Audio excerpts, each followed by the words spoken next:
Hello, I'm WHIO-TV's James Brown. Every evening when I sit here in our studio, we are thankful you welcome Channel 7 into your home. Our news team reports on literally hundreds of news stories every week, locally, nationally, internationally. But sometimes I hear people say, the news is so depressing.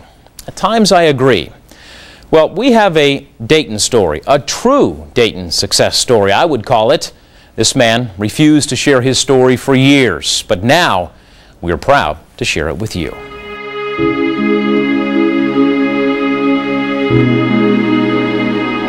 On this journey in life, we take all sorts of paths. On our journey, people join us. Some are there for just a short time, others stay too long. Glenn Faircloth's 37-year journey has had its twists and turns.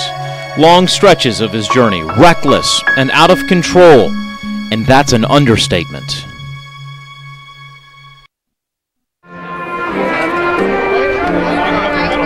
Look at Glenn in 2009, and what do you see? Here, you see a man who just this spring earned his doctorate in education from Miami University. I move kind of fast. Glenn's full-time day job is the principal at Dayton Public's Patterson Career Center. Why are you all out in the hallway?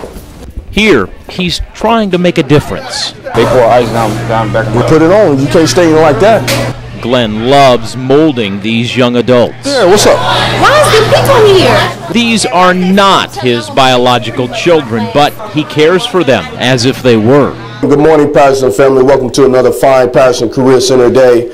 He's their principal, their mentor. He also acts as some of these kids' mother and father. Glenn is a life changer for them. You can see it in these kids' eyes.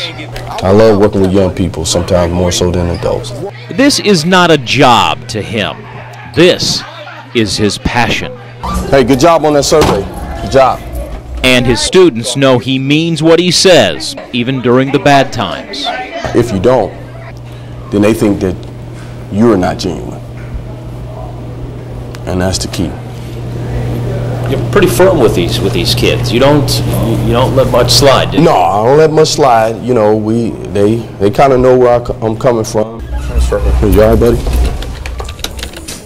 You know, the point of the job is not for them necessarily to like you, but they certainly got to respect you, and you got a job to do. The reason he cares so much is because when he looks through his glasses, he sees himself in their faces, their mannerisms, and their struggles. I move pretty quick. He knows what it feels like to have the doors of the world slammed in his face. You come a long, long way. Glenn not only sees their pain, he feels it. He knows what it's like to have no family, no home, no life. And what Glenn did have as a child, he was ashamed of. He knows what it's like to walk in a lot of these kids' shoes. To fully understand why Glenn Faircloth cares so much, you have to start when Glenn was just a young boy. This is Glenn when he was about 5 years old. Big, brown eyes, and a smile so warm and bright, you want it to rub off on you. This is the only picture he has of himself as a little boy. Behind that childhood innocence, there's a story so ugly, so morbid, some have a tough time believing this could happen, especially when they see Glenn Faircloth today. Yeah, I'm proud of you, man. Got a job, haircut. If you look at life, it's a lot like a puzzle. You have the outer shell, or border, and all of the other pieces have their own unique place inside. Early on in Glenn's life, that border was blown apart. Glenn's biological parents had 3 children. He was the middle child. But early on in the family's journey, they ran off the road. It was disastrous, almost deadly. You know, I wore these thick glasses. Today, when Glenn looks at his students at Patterson, he says it's like looking in a mirror. So many kids without fathers in their lives. I think the scars are still there. They will always be there. Here on Layton Drive in Dayton, Seemed like they would have kept it up a little bit, but This was home for Glenn in the mid-1970s. Home life for him kept getting worse. There was little money to buy food, even less money to wash their clothes. And kids at school picked up on this, and then the name-calling started. Most popular was Dirty Glenn. People would come in and look at you and point. You know, look at him, look at his glasses, you know. And sure, they thought it was real funny. You know, I was often the ridicule of jokes, you know, and still trying to be socially accepted among my peers. That's rough. Glenn acted out. He started fights and got suspended. Teachers and principals even told him not to come back. As far as some of them were concerned, their journey with Glenn was over. The next thing you know, your life spirals out of control. And at home, Glenn's journey with his biological parents was coming to a horrific end as well. I am Brenda Dunson. Brenda lived next to Glenn's family here on Layton. When we first met up, he was just a little boy.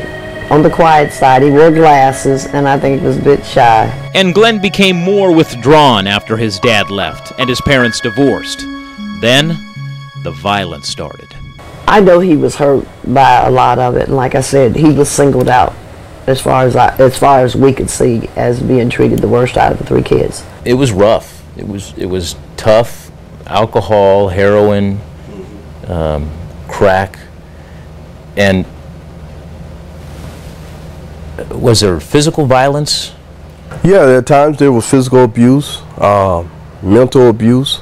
And Brenda saw the violence. It's a story of tragedy. Even after all these years, it's hard for her to talk about what Glenn went through at the hands of Glenn's biological mother. When she would get drunk, she'd chase the kids out of the house with knives after them, and we were so afraid that one of them were going to get hurt. Glenn was only 6 or 7 years old. Can you remember what you used to see in his eyes when he'd be so fearful? Well, he'd cry. I mean, he was hurt just like any other child, and he didn't understand why he was being mistreated. Well,